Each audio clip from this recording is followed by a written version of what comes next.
An estimated 500 million people infected, between 50 and 100 million dead. A world torn apart by war and by a strange, deadly new disease. It swept across the world, leaving nowhere untouched. It was so deadly, rumors spread through the streets that the Black Death had returned. This was the Spanish flu of 1918, the deadliest pandemic of the 20th century. Epidemics have infected societies throughout history. Usually epidemics come and go, but some truly stand out for their viciousness. In recent history, there has been no pandemic more devastating than the flu of 1918, sometimes called the Spanish flu or swine flu. It killed about 675,000 in the United States alone. The outbreak came in the midst of World War I, and the flu would actually kill more troops than combat. The flu of 1918 was so deadly it killed more Americans than World War I, World War II, Vietnam, Korea, and the wars in Iraq and Afghanistan combined. Yet Spanish flu was horrifying for even more reasons. It was very contagious, and it killed extremely quickly, sometimes in as few as 12 hours. It killed people in the prime of their lives, with the most victims being young, healthy people aged 20 to 40. Additionally, it killed some of its victims in bizarre, brutal ways, completely unlike a typical flu virus. Some symptoms actually closely resemble the plagues, which killed millions in the Middle Ages. But scientists have analyzed the pathogen's genome and verified it was not Black Death, which killed millions in 1918. It was just the flu.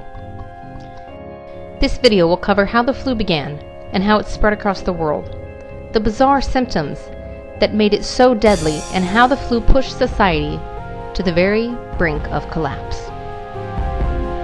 If the epidemic continues its mathematical rate of acceleration, civilization could easily disappear from the face of the earth within a few weeks. Victor Vaughan, Surgeon General of the Army, October 1918. No one can be absolutely sure where the pandemic originated, but there are several theories. In northern France, there was an outbreak of a flu-like disease at a British military base in 1917. The base was located in a swampy area with lots of waterfowl and pigs. New flu epidemics often arise when people have close contact with sick birds or pigs. There was a separate outbreak of respiratory disease among soldiers from Southeast Asia who fought in World War I from 1916 to 1918. Most flus start in Southeast Asia, and some historians argue the soldier may have brought a new virus to Europe. But historian John Barry makes the case in his fascinating book, The Great Influenza, that the flu may have originated on a farm in rural Kansas by jumping from infected pigs to humans. Indeed, the first officially recognized cases of the Spanish flu emerged at a military base in Kansas. The U.S. had just entered World War I, and training and industry had ramped up at a rapid pace as the war machine fired up. But in rural Haskell County, Kansas, a war of another type was quietly beginning. Haskell County was in the grip of a deadly outbreak of what seemed to be a mysterious new disease. People in the community, farmers mostly, may have caught the new disease when a pathogen from sick pigs jumped species and began infecting humans. The new virus, the swine flu, was shockingly contagious and extremely deadly. A local doctor was terrified by the death toll of the new virus and contacted the U.S. Public Health Service for advice. His concern was noted, but nothing else was done. After all, it was a tiny rural backwater. How could it spread far in such a sparsely populated area? Slowly the virus began to die down as it ran out of new people to infect. Perhaps it would have stopped there had the times been different, but 1918 was the perfect breeding ground for a worldwide pandemic. In early 1918, every military base was teeming with young men training for war. The military hurried to build new barracks, hospitals, training areas, and facilities to support the influx of hundreds of thousands of men. Some of these men were volunteers, and some had been drafted. The strange new disease was just dying down in Haskell County when a few young men left there, headed to Camp Funston, Kansas, for training.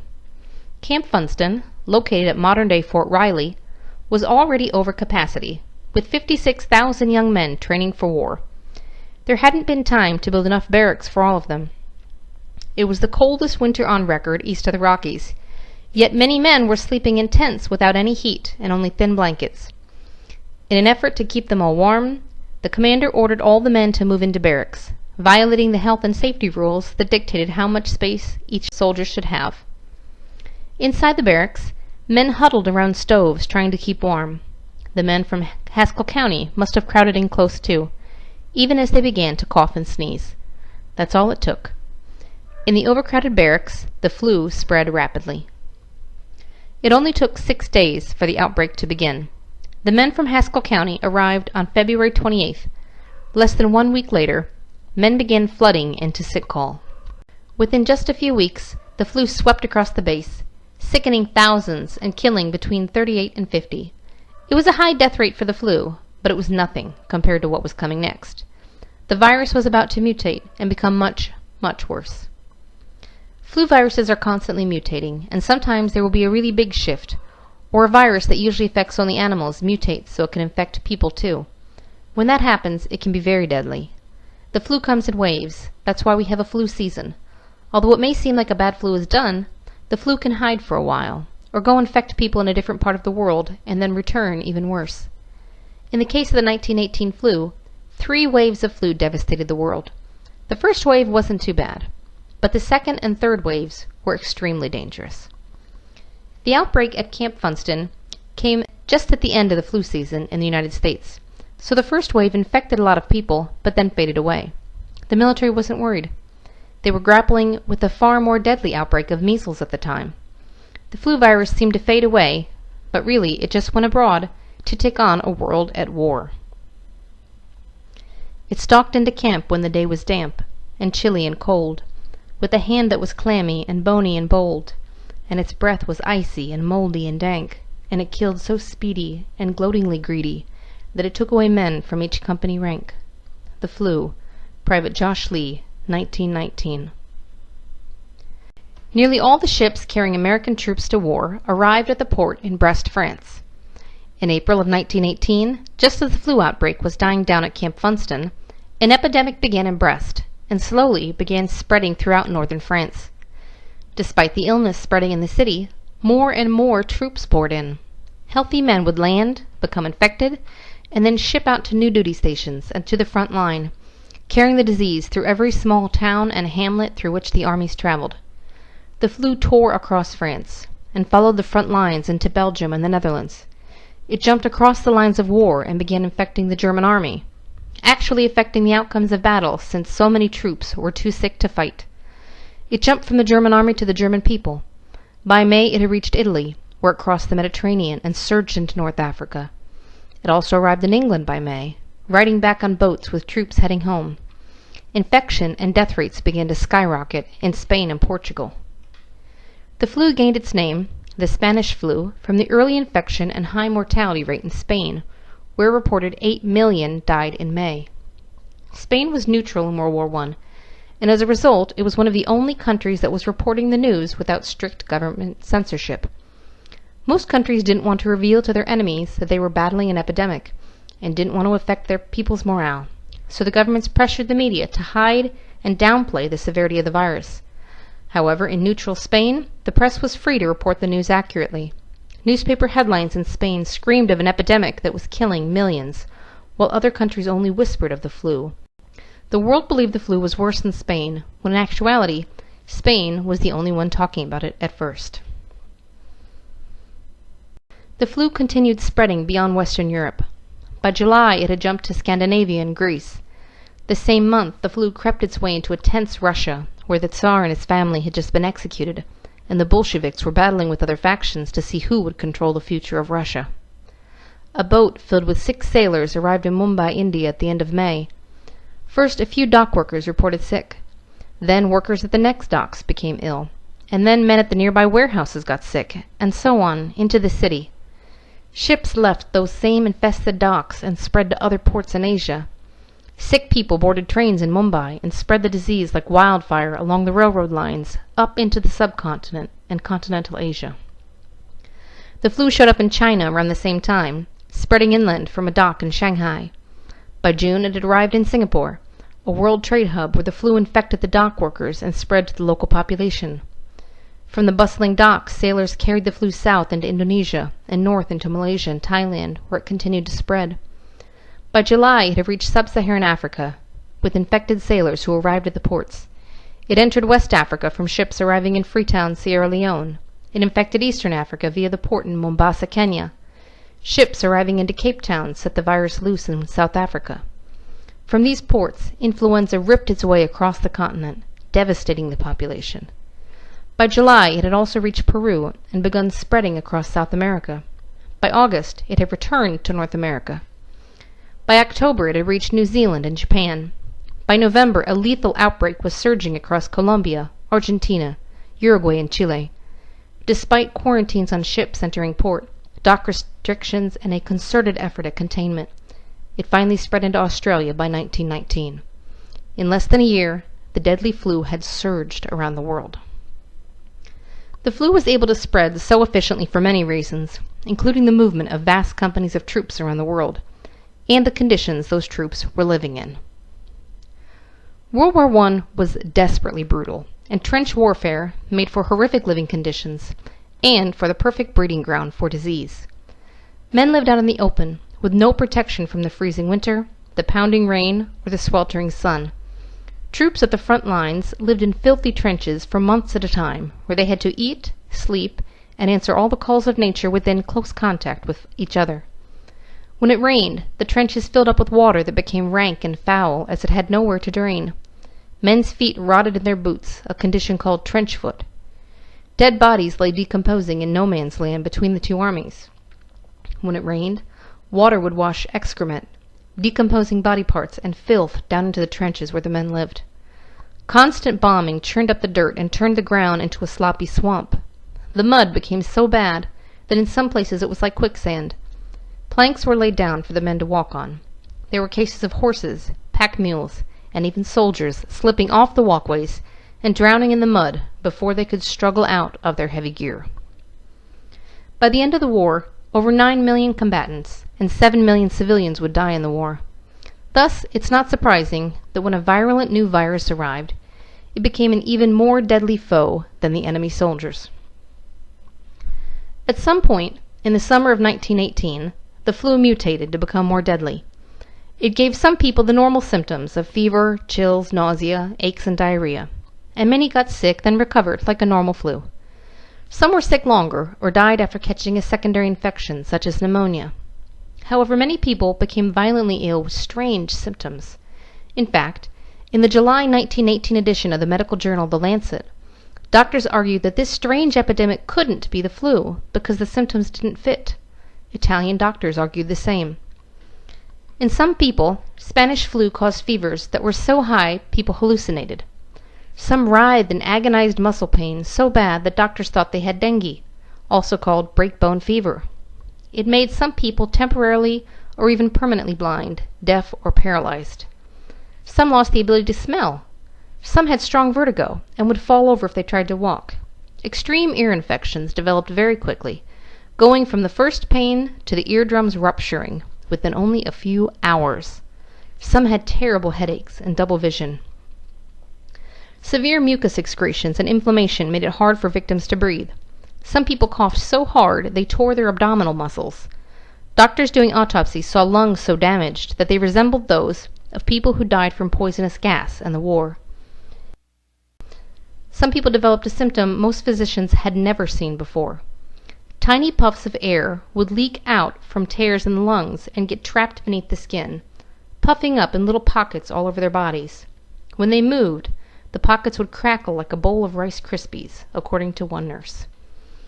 Some people developed hemorrhagic fever, which, like Ebola, causes its victims to bleed. An Army report described the flu as a rapidly escalating infection and lungs choked with blood, fatal in from 24 to 48 hours. Some people bled from their nose, their ears, and their eyes. Some people with the 1918 flu became so oxygen-starved they began to turn blue, or even looked black, a condition called cyanosis. People reportedly turned so dark that it was difficult to distinguish white people from people of color. For this reason, the flu picked up the nickname the Blue Death, and many wondered if the Black Death had returned.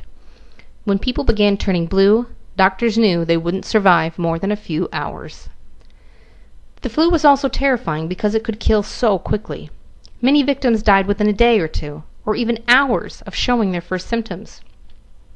According to a story recounted in the book The Great Influenza, a man in Cape Town, South Africa boarded a streetcar just as the conductor died. During the 3-mile ride to his house, 6 more people on the streetcar died. When the driver died, he got off the streetcar and walked home. We've had a number of cases where people were perfectly healthy and died within 12 hours. Charles Edward Winslow, epidemiologist and professor at Yale University.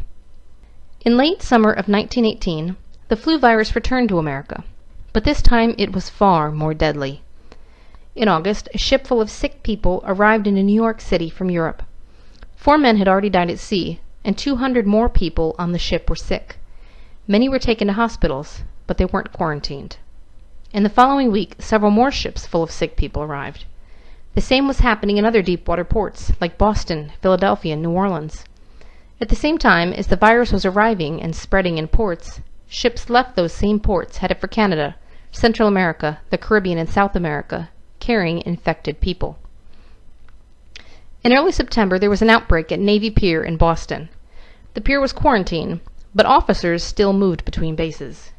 An officer was probably responsible for carrying the flu to nearby Camp Devens. At first, just a few men reported sick, and then within only a few days an epidemic broke out. By mid-September, thousands of men were sick, in many cases violently so. Of those who were sick, 75% were so ill they had to be hospitalized.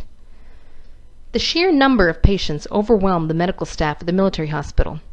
The hospital had been designed to treat a maximum of 1,200 troops at one time, yet more than 6,000 patients were crammed in. Cots were stuffed into every available space, in hallways and offices, even on outdoor porches. The doctors and nurses fell ill. There were simply not enough healthy people to care for the thousands of sick people. So many died that they couldn't all fit in the hospital morgue. The dead were stacked up one on top of another, like firewood in the hallway outside the morgue. Every day they were carted away, and every day the hall filled up again. The Army medical officers issued an order that no men should be sent to or shipped out of Camp Devens. However, that's not what happened. A group of officers left Camp Devens, headed to Camp Grant in Illinois. Despite the rules against it, the chief officer there had authorized overcrowding due to a shortage in barracks, once again giving the ideal environment for the disease to spread. Shortly after arriving, the officers from Camp Devens became sick. The men were quarantined, but it was already too late. Within 2 days of the first cases, the flu was widespread throughout the camp. Within 4 days of the first case, men started dying. Within 5 days, doctors and nurses became sick and started dying.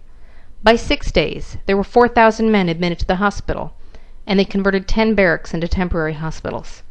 By 7 days, they were running out of medicine, disinfectant, and other medical supplies. By 9 days, they converted 9 more barracks to serve as hospitals, bringing the number up to 20. They didn't have enough beds, sheets, or ambulances to carry all the infirm. When they ran out of beds, soldiers were ordered to stuff straw into sacks to use as mattresses for the sick. They still didn't have enough. They tried to make enough face cloths to cover people's mouths to fight the spread of germs, but they ran out of cloth. The Red Cross set up a station to notify relatives that their loved ones were dying or dead. Now relatives poured into the midst of a deadly epidemic. Healthy relatives were escorted by coughing service members to identify dead bodies in the morgue. They crowded into the overfilled hospitals to visit ill loved ones. Desperate parents and wives tried to bribe nurses and orderlies to give special care to their soldier. It became such a problem that the head officer issued a warning about accepting bribes. Those relatives would leave the camp and carry the infection out into the civilian community, into local towns, onto cross-country trains, and ultimately back to their own hometowns. Civilian health officials called for an emergency quarantine of Camp Grant, but the virus was already out. 4 days after the first reported case, a trainload of troops had left Camp Grant to go cross-country to Camp Hancock near Augusta, Georgia. For the journey of almost 1,000 miles, the men were packed tightly into train cars with poor ventilation. In the tight quarters, men coughed, became feverish, and began bleeding from their eyes and ears. They infected each other swiftly, and the virus swept along the train. The train stopped repeatedly along the journey to refuel, and the men who could still walk got off the train to get a break from the hacking coughs of the sick and delirious men. There they interacted with railroad workers and curious locals who had come to see the troops. They infected town after town for almost 1,000 miles. When they finally arrived in Georgia, 2,000 of the 3,000 men were so sick they needed to be hospitalized immediately. They started a new outbreak at Camp Hancock. Historians don't know how many of the men from the train died, but one report from Fort Leonard Wood claims 10%. Yet when hundreds began dying, the medical staff at the hospital stopped keeping careful records. They were just too overwhelmed by all the dead. One robust person showed the first symptoms at 4:00 p.m. and died by 10:00 a.m. The Journal of the American Medical Association. The same thing would happen at bases across America. At Camp Custer in Michigan, 2,800 troops reported sick in a single day. At the same time, hundreds of thousands of troops were still shipping out to Europe. By this point, the government knew how dangerous the flu was, so they had tried to contain the virus on ships.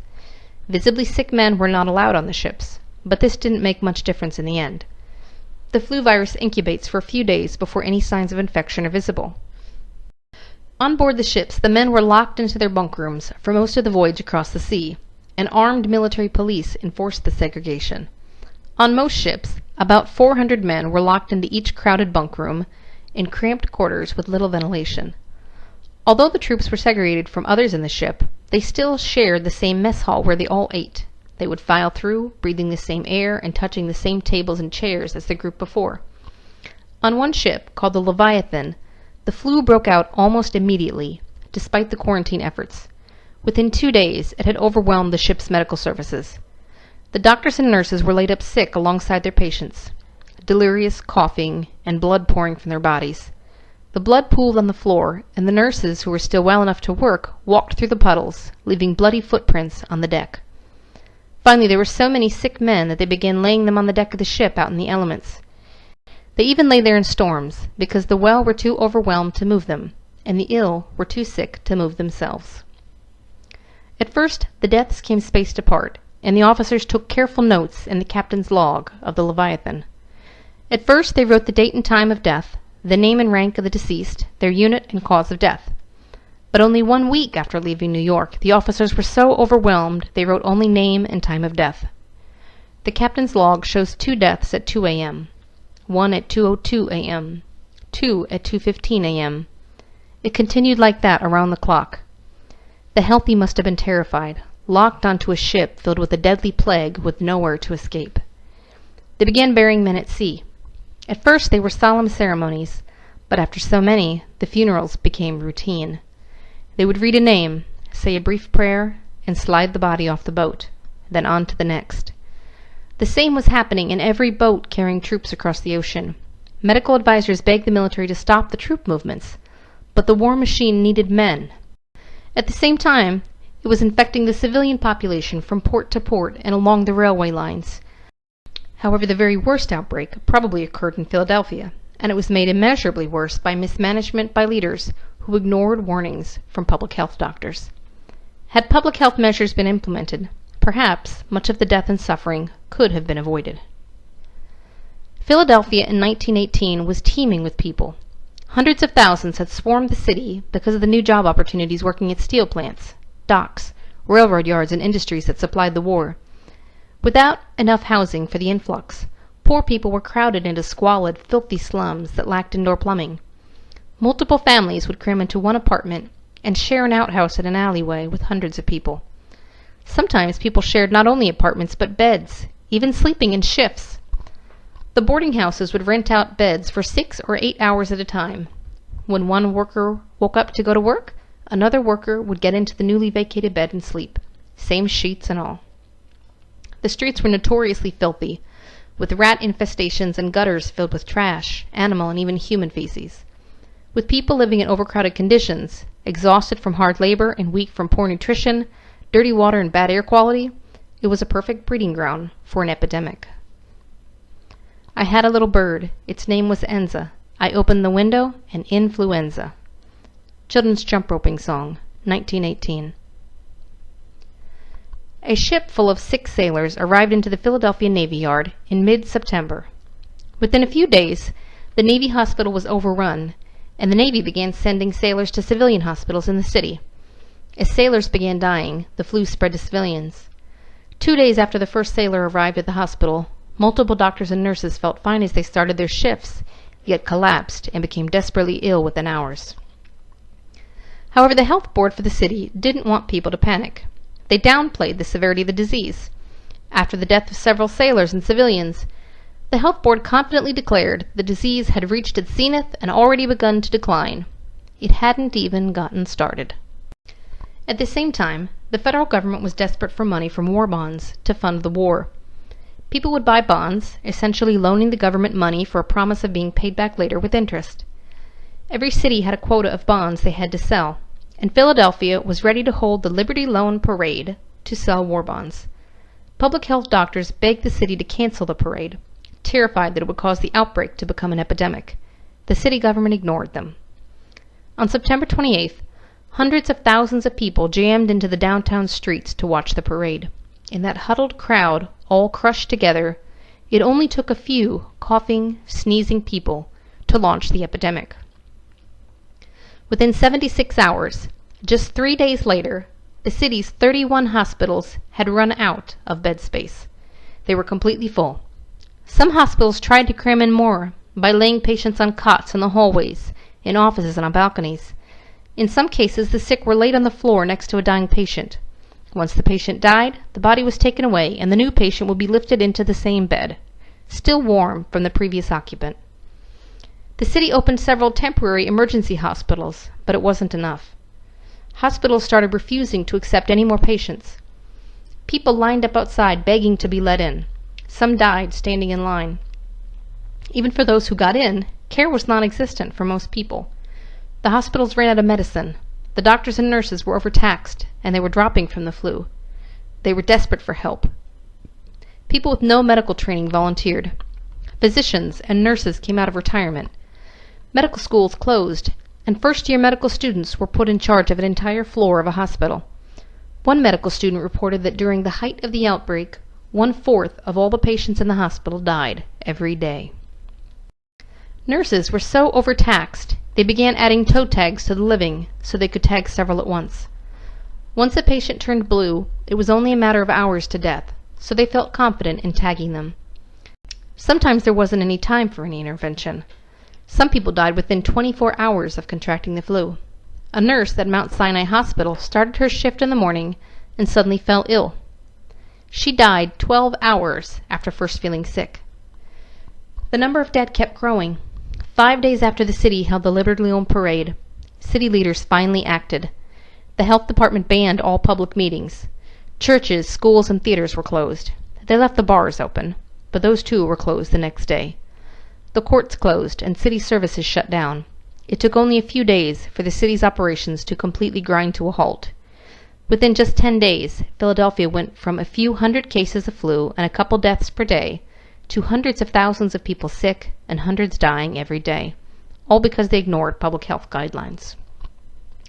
By 3 weeks after the parade, the death toll stood at 4,500. So many died that they couldn't be buried fast enough. Gravediggers were sick or refused to bury flu victims. The bodies started piling up inside morgues and funeral homes. Some undertakers raised their prices 500% to try and cash in. Most ran out of coffins. One funeral home that hadn't run out hired guards because people were trying to steal the coffins. People began wrapping their dead in blankets or sewing together flour sacks to use as shrouds. No one came to take the bodies, and there was nowhere to bring them, so the dead stayed in the homes. People wrapped them in blankets and set them in closed-off rooms. The bodies were laid on porches or stacked in back alleys. In the poor, overcrowded tenement houses where multiple families lived in one apartment, there were no porches or spare rooms to put the bodies. They set them in the corners or stacked them in the alleyways next to the shared outhouses and drinking water pumps. Sometimes people were so sick that the person in bed next to them would die, and they couldn't gather the strength to take the body away. The city began to smell, the stench of death hanging heavily in the air. Finally, families began digging their own graves to bury their dead. Everyone was terrified. People avoided each other. There were cases of children whose parents got sick, and the children starved because no one would go near them in case the child was sick. This was particularly a problem, since those who were most likely to die were people aged between 20 to 40, many of them parents. People couldn't get food because no trucks were delivering goods in the city. The streets fell silent. Every business was closed. People hid inside their homes. The streetcars stopped. The police cars stopped. The entire city ceased to function. You were constantly afraid. You were afraid because you saw so much death around you. You were surrounded by death. When each day dawned, you didn't know whether you would be there when the sun set that day. It wiped out entire families from the time that the day began in the morning to bedtime at night. There wasn't any single soul left. William Sardo, Washington, D.C. The Philadelphia city government was by now non-functional. Wealthy Philadelphia families appealed to the federal government for help, but there was no help to send. Cities all across America were buckling beneath the weight of the epidemic, and the federal government was busy managing the outbreak on military bases and among troops in Europe. With the city government failing to act, the women of elite Philadelphia families, many of the same who had organized the Liberty Loan Parade, banded together to start outreach efforts. They gathered together civic leaders from across the city to start planning. They set up a special hotline to answer questions about the flu, but had a hard time keeping it staffed because so many employees were sick. They set up local neighborhood leaders who would organize distribution of food and medical care. They set up soup kitchens in the schools and food delivery to sick people when possible. 500 people volunteered their cars to be used as ambulances and to deliver food and drive doctors around to treat the sick. However, there was a desperate need for more volunteers, and most people were too afraid to get involved. Leaders begged for more help, but people turned away. The fabric of society began to break down. City leaders who hadn't bothered to attend meetings of the outreach effort finally got involved. They seized the city's emergency fund to pay for supplies and pay health workers. They opened additional morgues and sent out policemen to try and clear the piled-up bodies. Like the ancient plagues, people carried their dead out to the streets. There the bodies were loaded onto open trucks or horse-drawn wagons. There were no coffins, so they stacked them one on top of the other. Also, like in the days of the plague, they stopped trying to bury people individually and began digging mass graves where hundreds of bodies were dumped in. The city used construction equipment to dig long trenches and push the bodies in. Someone would stand by the trench, say a prayer, and then the steam shovels would push dirt over the piles of bodies. By late October, the epidemic was finally beginning to loosen its death grip on the city. In its aftermath, it left a death toll of 13,000. It also left thousands of orphaned children, a shortage of food and goods, and a stalled city that had to slowly grind its most basic services back into motion. Finally, it left a changed people, filled with fear, wearied by war and disease, and crushed by grief. The people of Phoenix are facing a crisis. Almost every home in the city has been stricken with the plague. Arizona Republican, November 8, 1918. In other cities and towns across America, the news was the same. In New York City, 33,000 people died before the statisticians stopped counting. Some small towns tried to keep the virus out by quarantining themselves. They shut down all businesses and canceled public gatherings. People were ordered to stay in their homes and not touch or visit others. Some towns made it illegal to shake hands. In other towns, police were dispatched to nail signs on the doors of homes where people were sick. The signs said, "Influenza," in red letters. Rumors spread in Phoenix, Arizona, that dogs spread the disease. Policemen killed dogs in the streets, and people killed their own pets. Towns in Colorado set up barricades on the roads, and men guarded them with shotguns, preventing anyone from coming in. Other towns couldn't stop the trains from rolling through on their local platforms, but they refused to let anyone step off the trains. Anyone who did was thrown in prison and quarantined. It didn't work. The virus still slipped in. The only place that escaped the worst of the wrath was San Francisco, and historians credit that to aggressive response by the local government, who listened to their public health officials. Public Health Director William Hassler quarantined all naval stations before they had any reported cases. He knew it was only a matter of time. He ordered all public schools and gathering places closed. he divided the cities into separate districts with distinct support staff so as to segregate outbreaks. He laid out plans and organized the flu response before the flu ever hit the city so they would be ready when it did. The city's government, medical, and civic organizations banded together to educate citizens on prevention such as hand washing, avoiding public places, and wearing a face mask. While Philadelphia's government was still denying there was a problem, San Francisco authorities were distributing 100,000 face masks. Police enforced the face mask rule at gunpoint and actually shot people who refused to wear masks in the streets.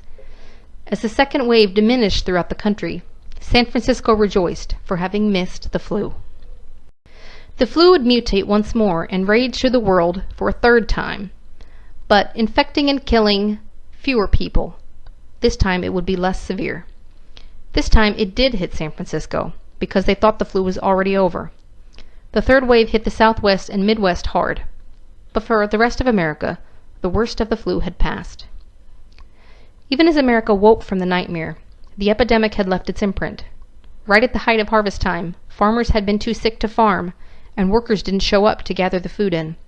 Food that was harvested rotted in warehouses because there was no one to transport it.